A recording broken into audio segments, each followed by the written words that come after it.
Hey, it's Daryl. Team Common is currently working on our transition to a weekly show. We'll be back this summer with new episodes. In the meantime, here's one from our archives. WBUR Podcasts, Boston.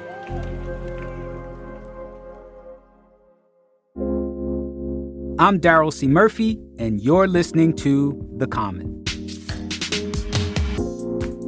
Libraries have a long history of filling in gaps in social services, and the Boston Public Library is no different.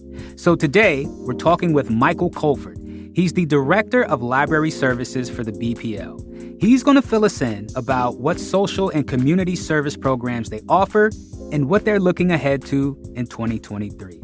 Michael, thank you so much for being here. Hi, Daryl. Thanks very much for having me. I'm happy to be here. So, the Boston Public Library is more than this big, beautiful building in Copley Square, right? For folks who may not be aware, just how much of an institution is it in the city? Sure. Well, as you mentioned, the Boston Public Library has our main central library here in Copley Square, but we're much, much more than that. In addition to all the resources you can find here, we have 25 branches throughout the entire city in neighborhoods across the city. And we also have a lot of institutional history behind us. We were the first municipally funded public library in the country. We had the first branch library for any library system, and we had the first children's library in a public library. So those are all great firsts, and it shows how the community really supports its libraries. Wow. Okay.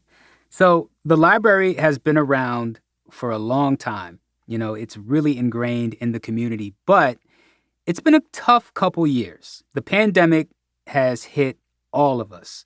How has the BPL held up through COVID and the ongoing impact? Sure. Well, when COVID hit, it was a big challenge for libraries because we're helping people every single day. So we did shut down briefly, like everyone else did. But about a month after the shutdown in March, we started to reopen for a curbside style service. So people could start getting books from any location from the public library. They would place a hold online and then they would come and pick up those books.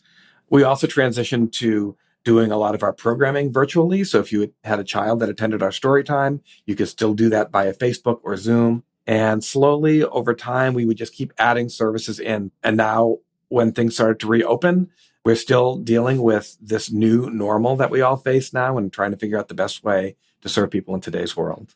And, you know, when it comes to libraries, we think about books. But, you know, the library is also this really valuable resource when it comes to social services and just being a community hub, you know? It's like one of the few places where people can just go and just be without any expectation to like buy something or something like that, you know? Now that we're at the top of the year, what sorts of social service programs are you bringing in from the previous year and looking ahead to in 2023? 2022 is actually a great year where we started a couple of really great programs around this type of work. And it actually started before the pandemic. And then there was a big trend in urban libraries, particularly around bringing social workers into the library to help provide that kind of service. Because as you said, we're open to everyone. We have all sorts of people coming through the doors. We have visitors struggling with homelessness or housing insecurity, struggling with mental illness, struggling with addiction. And librarians are not social workers. They do the best they can, but they're not trained specifically to work with this kind of population.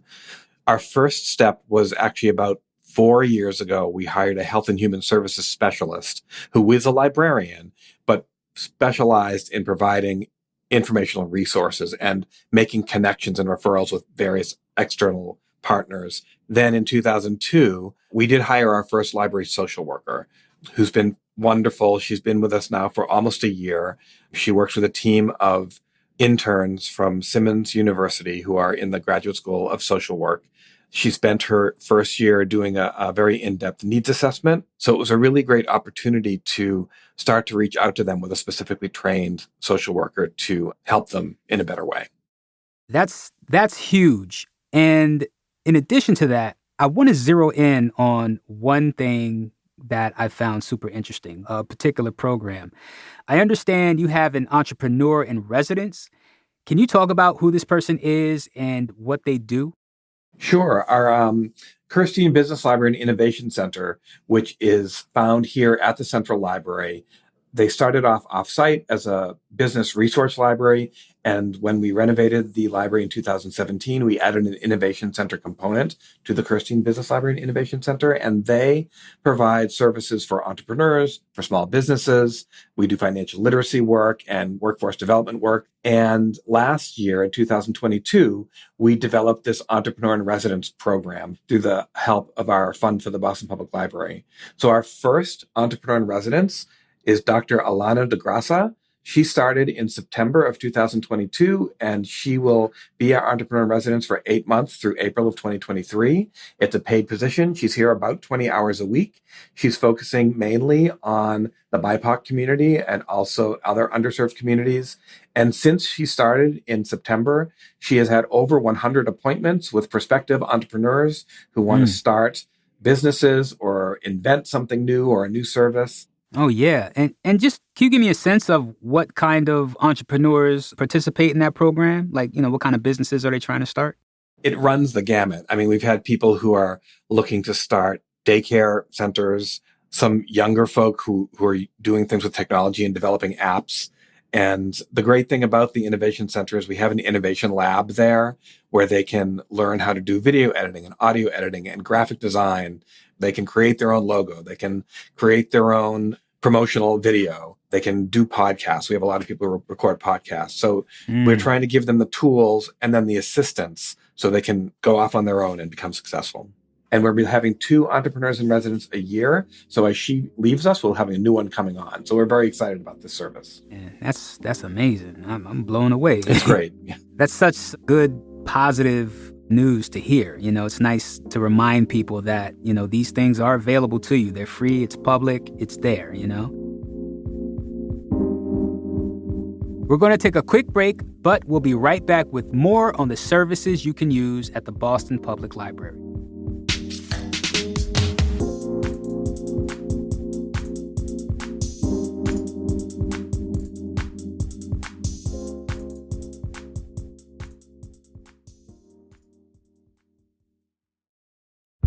Did you kill Marlene Johnson? I think you're one of the first people to have actually asked.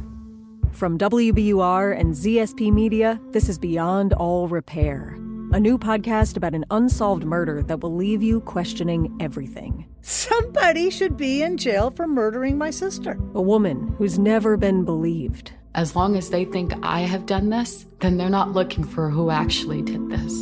And that's what makes it a cold case. No, it's a botched case. And a search for the truth, once and for all. Wow, it just gets more interesting. Beyond All Repair. Listen and follow wherever you get your podcasts. Be careful. You're digging in a place that's been very peaceful for a while. Do it anyway. Dig.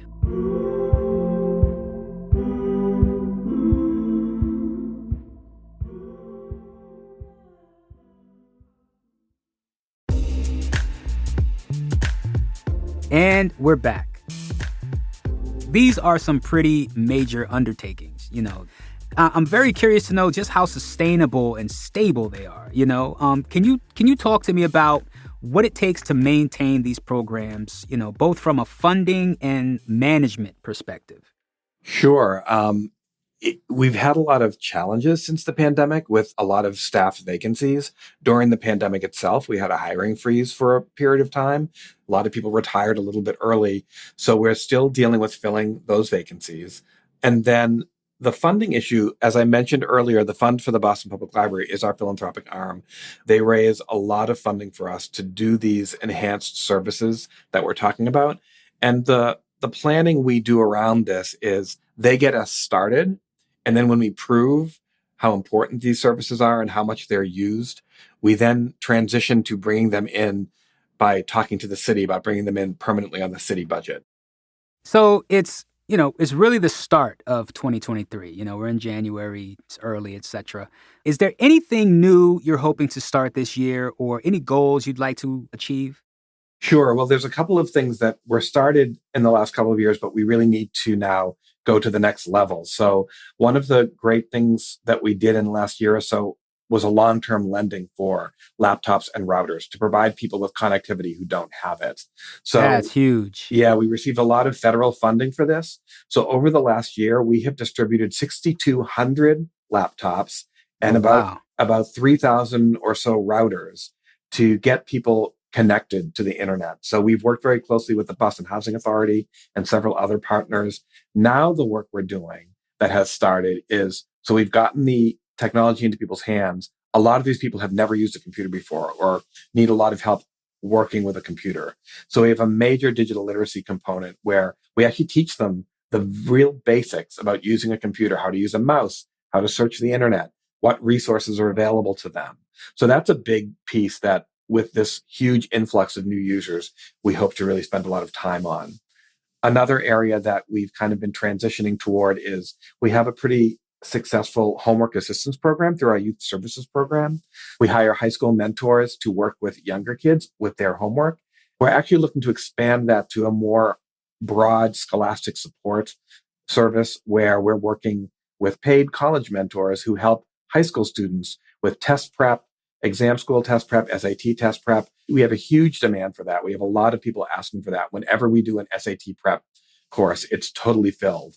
It's a great way, again, to level the playing field because this is stuff that you need to hire a tutor or you need to pay to go to this class. This will be offered for free.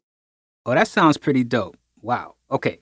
Now, let's just say I'm someone listening to this podcast and I want to participate in one of these programs. How do I go about doing that? Sure. The hardest part is, of course, making sure that people know about these services so that they can come and take advantage of them. Obviously, we have a website that people can go to and look for all of these services are mentioned on the website, so they can just reach out to us through that. But if they don't have access to the website or they don't think of that, they're always welcome to just walk through the door at the Boston Public Library, especially in the Central Library. The Kirstein Business Library is in our lower level. Our community learning team, who does a lot of this community-focused work, is up on the second floor. They can call, they can email. We're trying to do more outreach where we're getting out to underserved communities who might not be so tuned into the library. So we're actually trying to get out there to tell them, hey, all of these services are available for you for free, and we would love for you to come in. And we're actually bringing those services out to the community. So we do them in the Central Library and in our branches, but we also are trying to partner with a lot of organizations so we can provide these services in community centers, in shelters. So we're doing a lot of that work to really make sure we're hitting the people who really need these services. Understood. So support your local library, folks. Yeah, absolutely. Michael, thank you so much for coming through. This was really nice. It's so important that we show love to our library. So thank you so much. You're welcome, Daryl. Thank you so much for having me. It's been a pleasure. That's Director of Library Service for the Boston Public Library, Michael Colford. Thanks for listening. I'm Daryl C. Murphy. Talk to you later.